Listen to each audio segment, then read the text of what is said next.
ইয়া আল্লাহ ইয়া আল্লাহ তোমার ইয়া আল্লাহ তার জীবন সুবহানাল্লাহ আসসালামু আলাইকুম লা ইলাহা ইল্লাল্লাহ বইটা দিবার লাগে ও যে করছে টাটা বলাইছে এবার তো ও পর্যন্ত বড় করতেছে করছেন করছেন আপনি সিস্টেমে দিলেন মোবাইল দেখো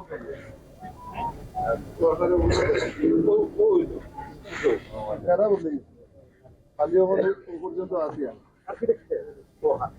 আর এটা হলো মাস্টার বুঝলাম গম্বুজ যেটা মসজিদের গলা মাংনা করবে গম্বুজ আলাদা বাহর আর ওই মহিলা আবাদত খানা আর ওই যে বইটা দিবার লাগে। আমরা যে মাননীয় প্রধানমন্ত্রী আপনারা জানেন যে ইবাদতখানা করে দিচ্ছেন, মহিলা ইবাদতখানা, এবং একটি কমপ্লেক্স হচ্ছে, বিল্ডিং হচ্ছে, এখানে এই আরও উন্নয়ন হচ্ছে। তো মাননীয় প্রধানমন্ত্রীর নির্দেশে সিলেট সিটি কর্পোরেশন আমরা এই কাজগুলো তদারকি করছি।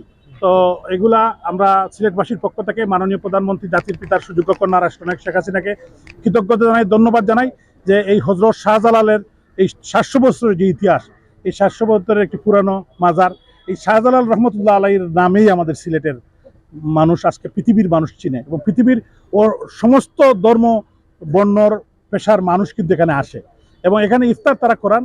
ইফতারের সময় 400-500 লোক এখানে হিন্দু, বৌদ্ধ, খ্রিস্টান, মুসলিম তো আসেই, সবাই আসে। তো এই অসাম্প্রদায়িক জায়গা, এবং এইটা একটি অত্যন্ত পবিত্র জায়গা, এই পবিত্র জায়গায় সবাই আসেন। তো আমাদের সিলেটের বাসী হিসাবে বা সিলেটের একজন নির্বাচিত প্রতিনিধি হিসাবে এবং এই নগরের একজন খাদেম হিসাবে আমি গর্বিত, এবং আমি কৃতজ্ঞতা জানাই মাননীয় প্রধানমন্ত্রী রাষ্ট্রনায়ক শেখ হাসিনাকে যে এই ইবাদতখানা এবং এই যে বিল্ডিংগুলো হচ্ছে আরও উন্নয়ন, মাননীয় প্রধানমন্ত্রী নির্দেশনা দিয়েছেন, আরও এই মাদারকান্দি কিন্তু উন্নয়ন হবে, আমরা প্ল্যান করছি।